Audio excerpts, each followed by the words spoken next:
Welcome to the Deep Dive. We unpack your sources to get straight to what you need to know. You know, the world of trucking, it's way more complex, more dynamic than most people probably realize. Oh, absolutely. It's not just A to B. Right. Yeah. Exactly. It's navigating this constantly shifting scene. Yeah. Regulations, tech, money, even just staying safe out there. And that's our mission here for you, the listener. We've got this stack of really fascinating sources, painting a pretty vivid picture of life on the road. Lots of challenges, yeah, but also some, surprising opportunities. It reminds me of what Hervey from Life as a Trucker says about needing to see issues from all angles. Precisely. That's what we aim to do. Distill the key takeaways, give you those multiple perspectives so you get the full picture. So today we're diving into stories covering, well, everything. Legal traps, some really unexpected dangers. Yeah, and how the infrastructure is changing, new tech popping up, and crucially, why financial independence is so vital for you drivers. These are just like abstract news headlines either. No, not at all. These directly hit your life, your career, your well-being. We're going to connect the dots, show how it all points to needing to manage your time and career, not just for the shippers, but really for yourselves. Okay, let's hit the road then, starting with the daily grind. First stop. The legal lane, CDL compliance, enforcement. We saw that recent crackdown in Colorado, pulling drivers without valid CDLs, putting them out of service.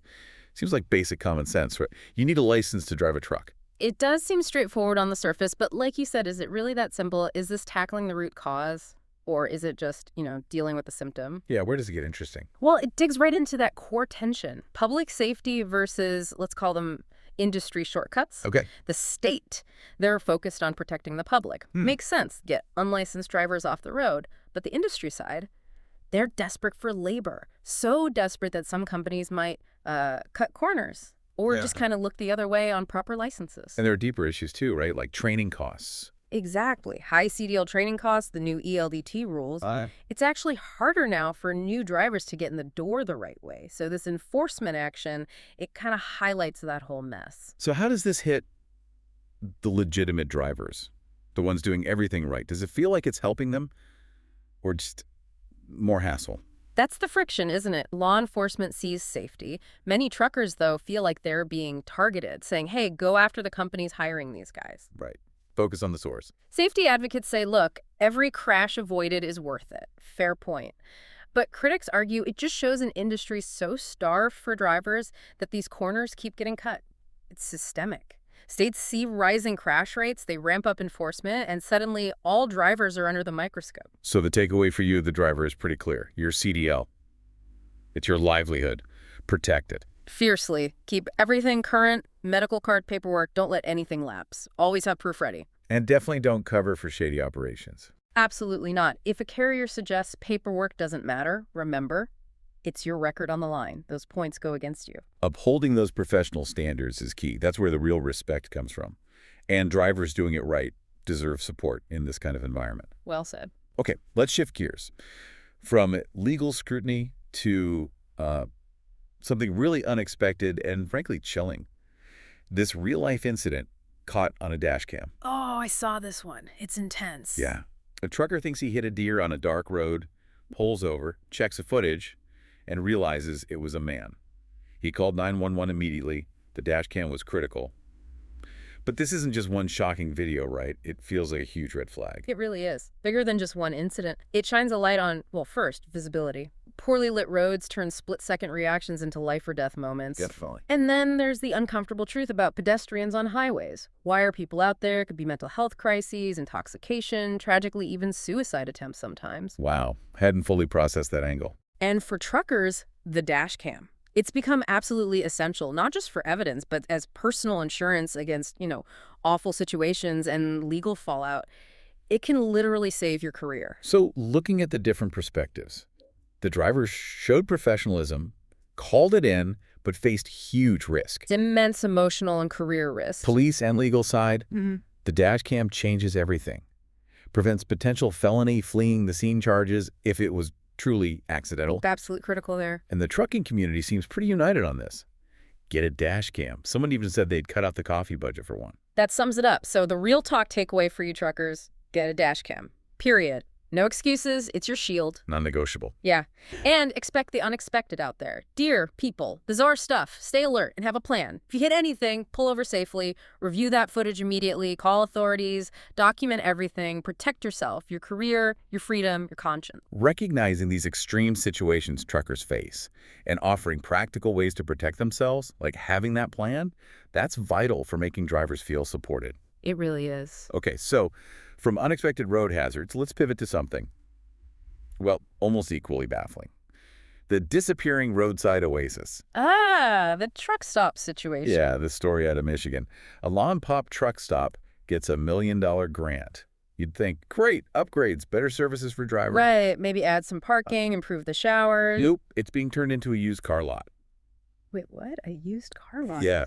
So what does that even mean for the average driver? Well, it hits hard because truck stops aren't just gas stations, they're lifelines, right? Essentials. Exactly. Showers, food, a safe place to rest. Losing one means less access, especially tough in bad weather. And we're seeing this trend. Small, family-owned places getting swallowed by mega chains or just repurposed into stuff totally useless for truckers. A car lot. Zero truck parking, no facilities. Worthless. It really makes you look at the different viewpoints, doesn't it? The state probably says, hey, jobs. Boosting the local economy, using unused land. Right. But the trucker's thinking, seriously, I lose a place to park and grab a bite so someone can sell used Kias. And the developer sees an underutilized asset. Even locals might miss the truck traffic it brought to nearby diners. It points to a bigger problem, this sort of truck stop extinction. It's happening nationwide. Fewer spots means more HOS pressure, more stress, more burnout for OTR drivers. It's getting harder to find basic services. So what's the fix? Seems like states need to recognize this infrastructure is essential. They absolutely should. Protect it. Designate truck stops as vital services, not just optional real estate plays. Maybe offer grants to upgrade existing stops.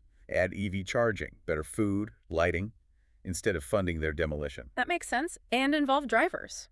If you're redeveloping something truckers rely on, shouldn't they have some say? You'd think so, because when drivers lose access to basic necessities for their job, well, that doesn't feel like progress. No, it feels like policy with a huge blind spot. It impacts whether drivers feel valued, respected. Okay, let's shift from those daily challenges to looking at operational efficiency. Let's talk tires. Tires, always a big cost center. Right. Bridgestone has this new W920 tire. They're calling it an all-weather warrior, claiming like 10,000 extra miles, smoother fleets. Is this just hype? Or is there something really there for truckers? Well, looking at the specs, it does have some interesting points. It's got the 3PMSF symbol, the Three Peak Mountain Snowflake. Meaning it's legit for snow, right? Without needing chains in many places. Exactly. Legal grip for winter. It also uses their Enlighten tech, which is basically designed for durability, longer wear, handles abuse better. And the extra mileage claim, 10,000 miles. Yeah, they tested it against a competitor, the Michelin XDS2, and found 6% longer wear, which they say translates to about 10,000 more miles.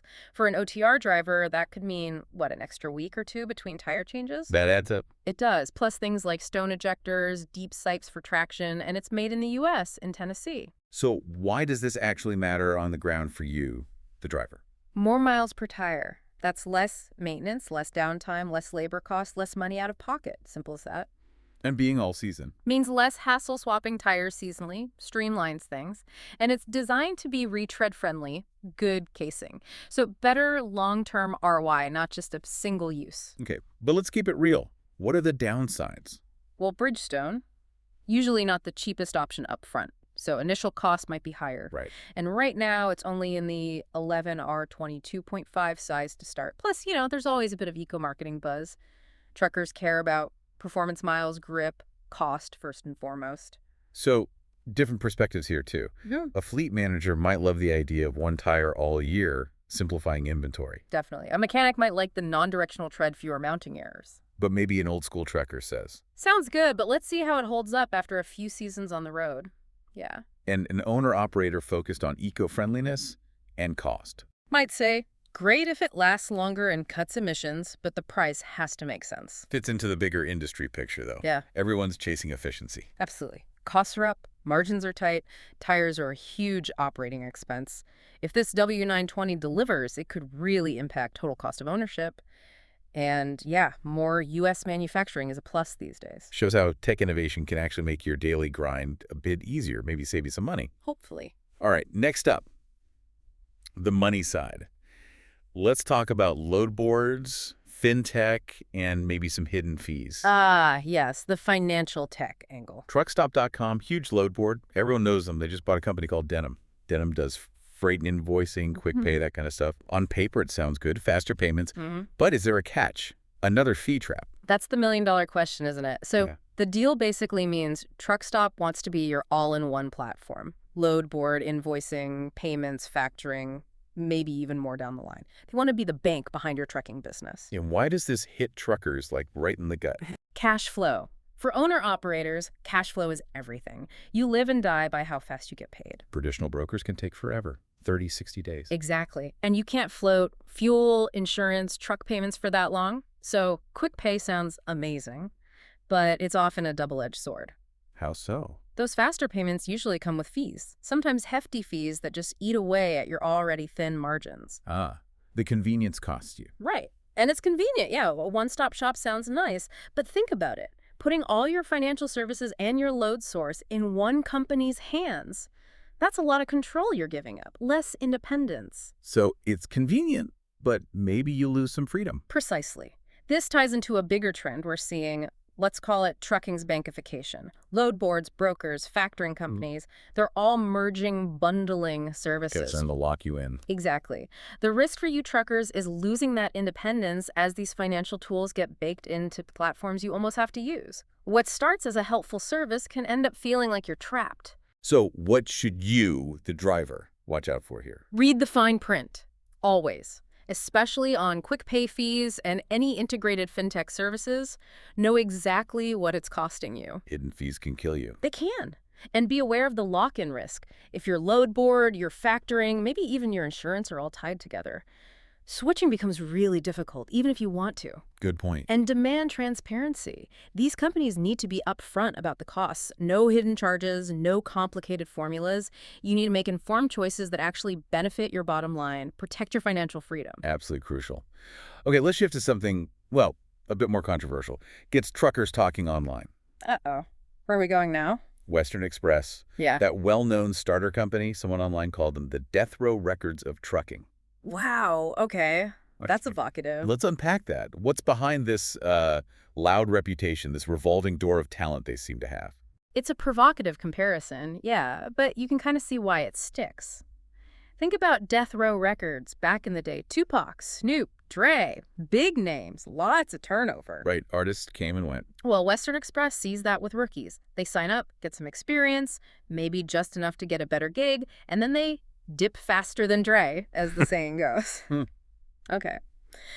What else? Complaints about contracts and pay are constant. Drivers saying, the math don't math, promise miles don't show up, pay is lower than advertised. It kind of mirrors how death row contracts often seem skewed towards the label, not the artist. Interesting parallel. And then there's just the reputation for drama.